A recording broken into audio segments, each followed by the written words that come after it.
this time of the year, the students are very stressed.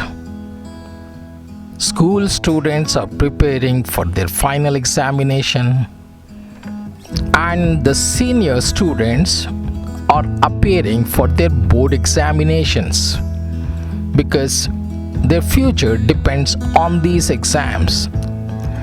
Apart from these exams, the students are also preparing for SAT, APs to get admission in reputed colleges in the United States of America, USA.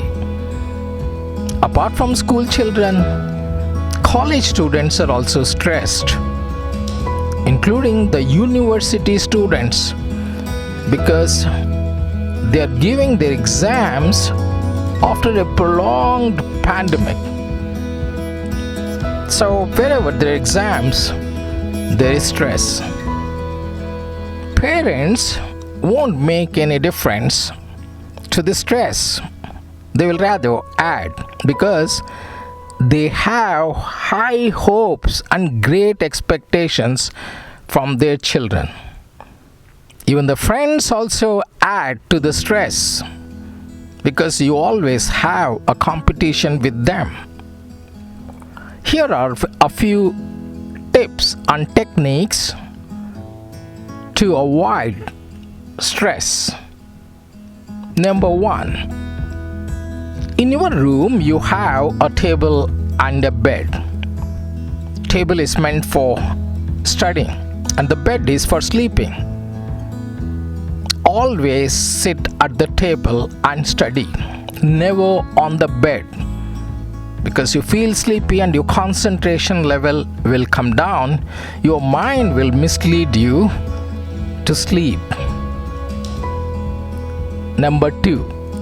Even when you are sitting at the table, don't have laptop, mobile phones, food items, earphones, and so many books.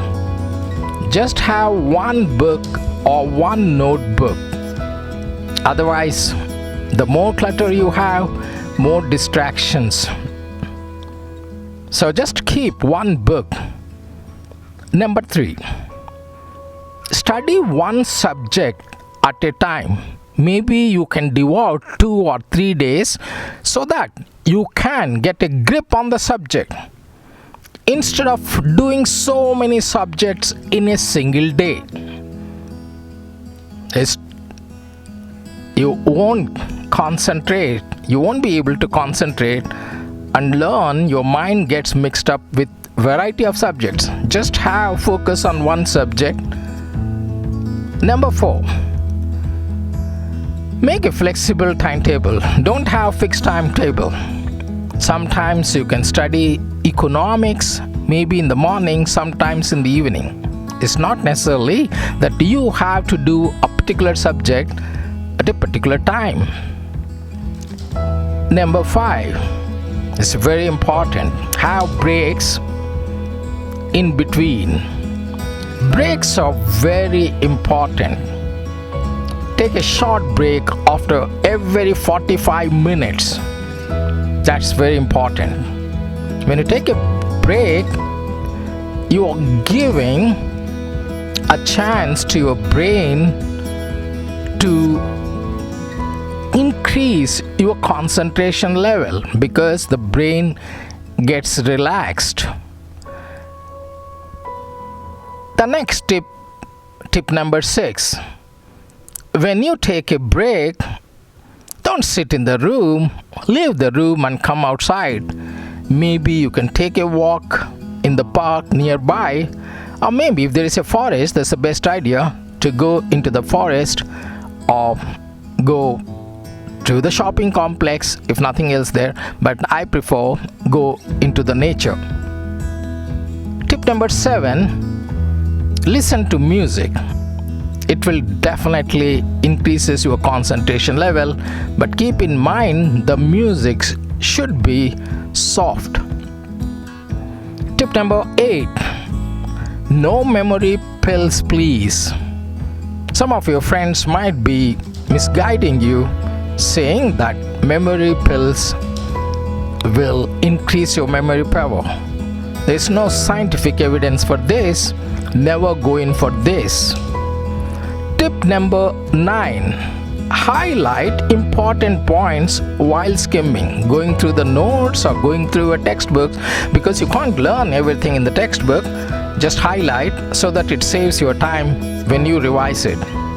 And tip number 10. Use flow charts. You make it.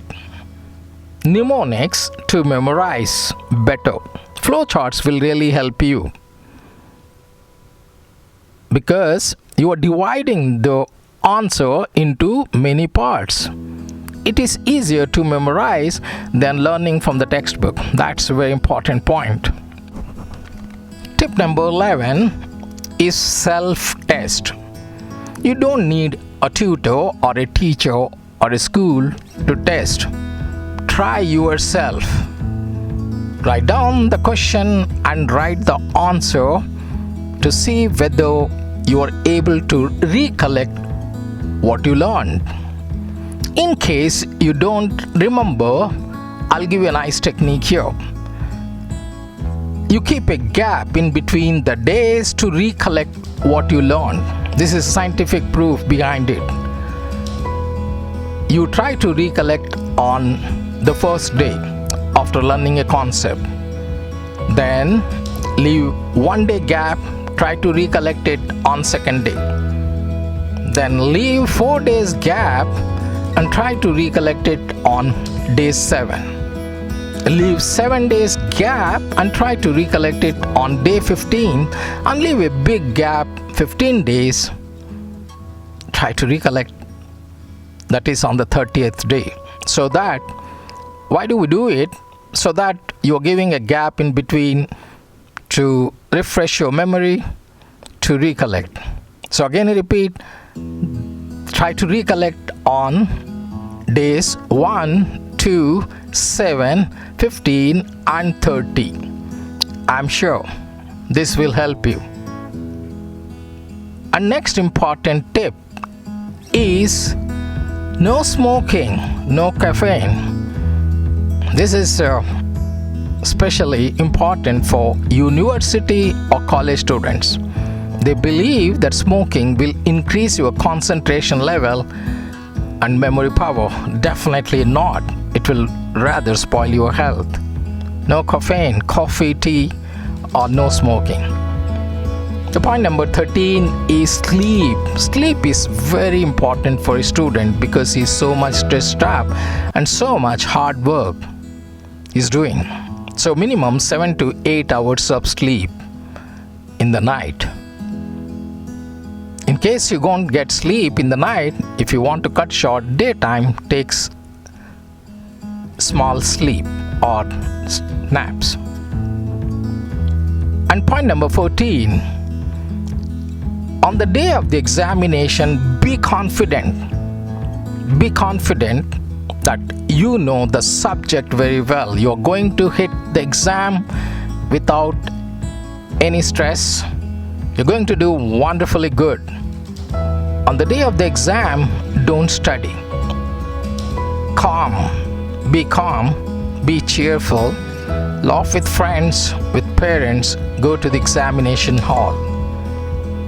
When you sit in the examination, read the question paper carefully. I don't advise you to read the whole paper, question paper, and waste your time. Read the first question. If you know the answer, write it.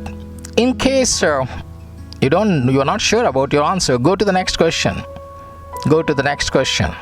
You don't have to waste time on a single question. You'll come back, recollect it again, and write. Examination is not a race. You are not participating in a race to come first.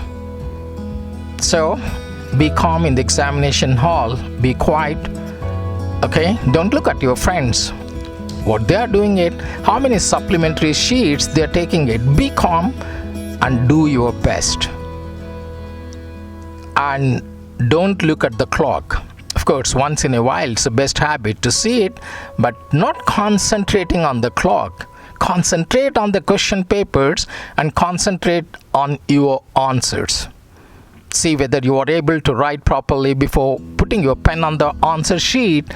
Recollect the answer in your mind for a second or two and then start learning, because some answers you have to logically present. Okay, once the exam is done, the last tip is no discussion after the examination, no analysis of your answers or the question papers. You are done it. Say goodbye to that subject and start preparing for the next subject. No discussion or no analysis. I'm sure all these points or tricks or tips will definitely help you to sail through examination. I wish you all the best in your exam, whether you're in the school level or college or the university level. Best of luck. I'm sure you'll come out with flying colors. Work hard, because there is no substitution on hard work. Thank you guys for watching. Till we meet next time. Bye-bye. Don't forget to share, subscribe, and like and comment. Bye.